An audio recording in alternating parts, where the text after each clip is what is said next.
Saya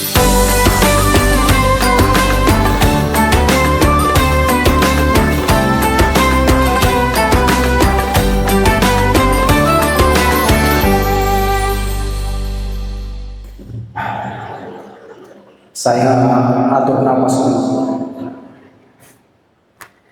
Ternyata berdiri di atas mimbar ini menegangkan, melebihi imajinasi saya. Bismillahirrahmanirrahim. Assalamualaikum warahmatullahi wabarakatuh. Subhanallah, alhamdulillah, wala ilaha illallah, wallahu akbar, wala haula wala quwata illa billahil aliyyil azim.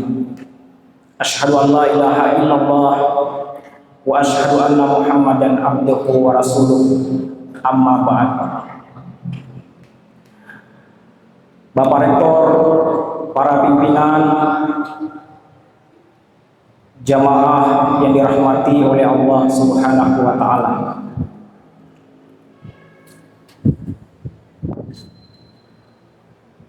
Ini adalah momen kedua kalinya saya berada di atas mimbar dan saya ada perasaan tegang. Yang pertama, ketika saya ujian promosi, dan yang kedua hari ini ujian yang sesungguhnya, ujian mental. Namun menurut saya berdiri di mimbar ini jauh lebih menegangkan. Pertama, karena disaksikan langsung oleh para pimpinan universitas,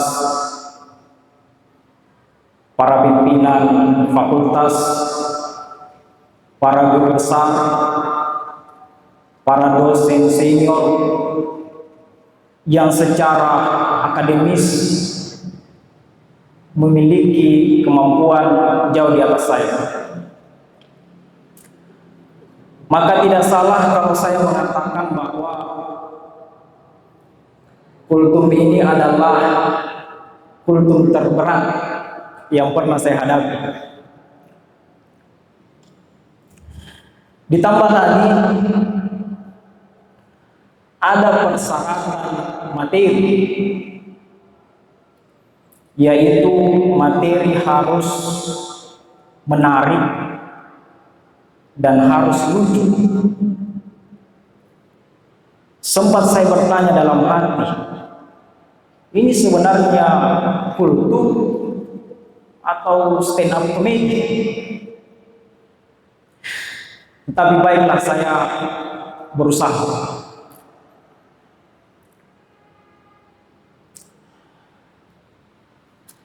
Satu hal yang saya pastikan bahwa materi kultum saya bukanlah materi tulisan yang saya share tadi pagi. Ini menegaskan bahwa saya belum kehabisan ide. Tapi sejujurnya, mengapa saya tidak mengangkat materi tulisan saya tadi pagi? Karena saya khawatir kultum saya menjadi tidak menarik. Karena saya yakin dan percaya pembaca tulisan saya itu masih sedikit. Maklum, saya masih penulis baru dan dalam proses tahap belajar untuk menjadi penulis yang lebih baik.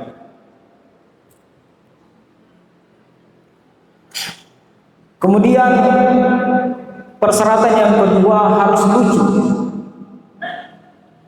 Ini juga berat ini. Karena mengajak jamaah tertawa pada siang hari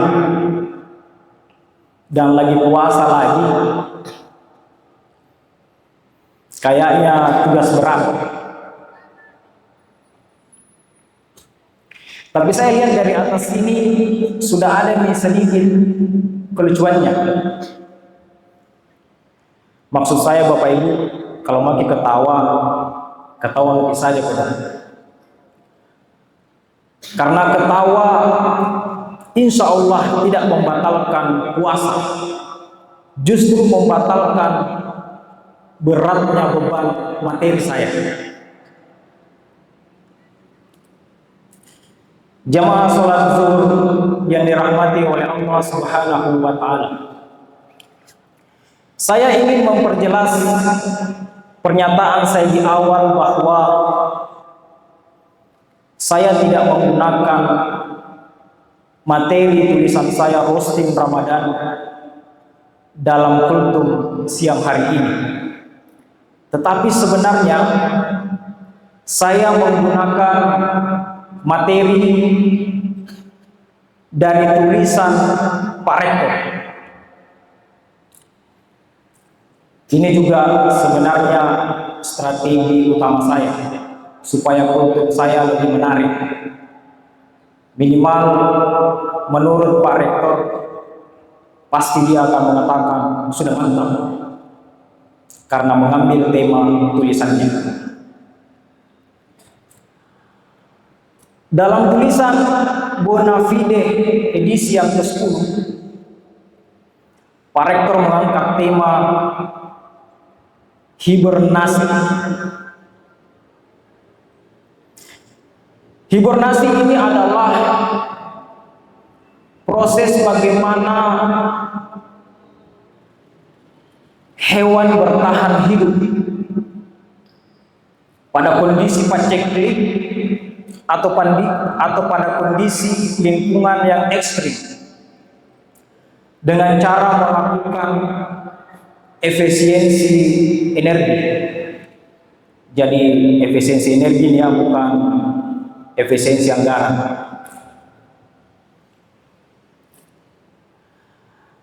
Dalam tulisan Pak Rektor memberikan contoh seekor beruang. Sebenarnya strategi bagaimana bertahan hidup dengan cara efisiensi energi tidak hanya bisa dipelajari pada seekor beruang, tapi bisa dipelajari pada tubuh kita sendiri pada saat kita puasa.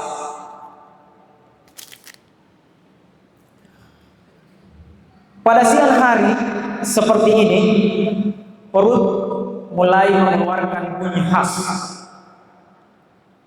Kadar glukosa di dalam darah mulai turun. Hormon grelin mulai naik. Tandanya lapar mati. Metabolisme kemudian pelan-pelan turun. Kemudian di situ otak kemudian mengirim pesan. Pesannya adalah lakukan efisiensi energi, atau dalam istilah yang lebih populer masuk mode hemat baterai atau mode hemat daya. Tadi terbukti ketika saya mengucapkan salam, maka jamaah menjawab dengan suara yang lembut, kurang semangat.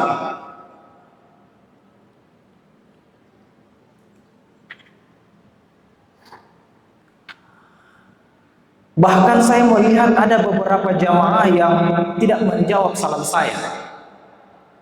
Mungkin karena hukum menjawab salam pada kelompok adalah fardu kifayah.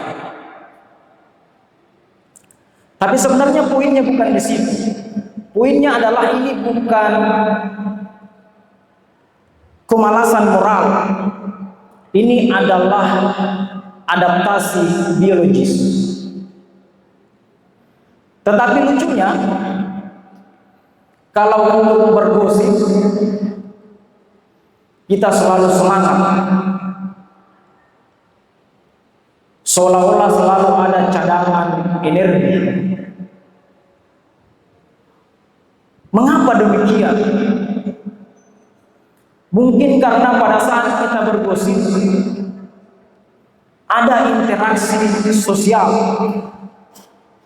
dan ketika terjadi interaksi sosial maka tubuh kemudian merespon dengan mengeluarkan hormon.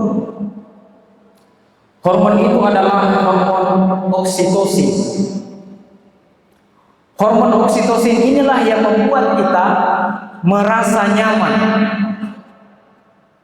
Tapi memang paling enak memang kalau bergosip, ceritai orang, apalagi teman dekat, ditambah kalau tidak ada orangnya. Makanya tidak mengherankan kalau kita perjalanan 2 jam di mobil, itu rasanya seperti 5 menit kalau kita isi dengan bergosip.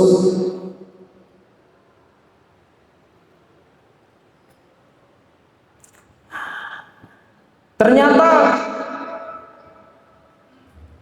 kemampuan tubuh kita beradaptasi tidak berhenti sampai di situ. Adaptasi metabolik itu dilakukan dengan sangat cerdas dan otomatis, di mana awalnya tubuh kita menggunakan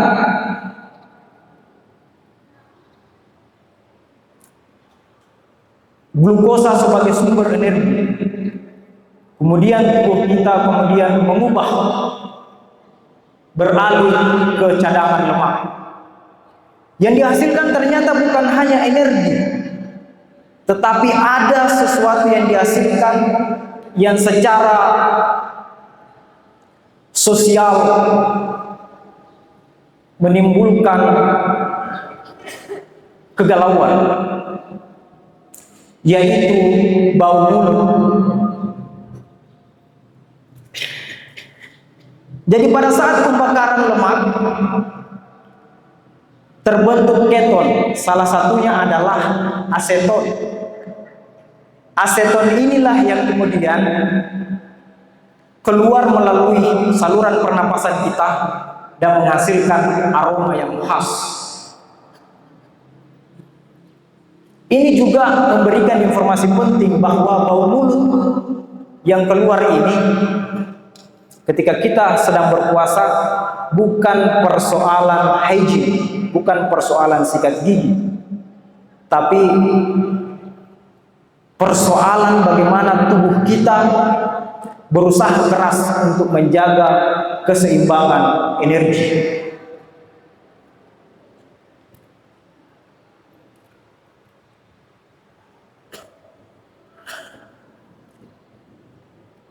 Yang memperparah lagi, pada saat kita puasa, produksi bakteri di mulut itu meningkat. Kenapa? Karena produksi air liur sebaliknya menurun. Akibatnya tenggorokan kering. Ini juga menambah aroma bau mulut itu semakin dahsyat.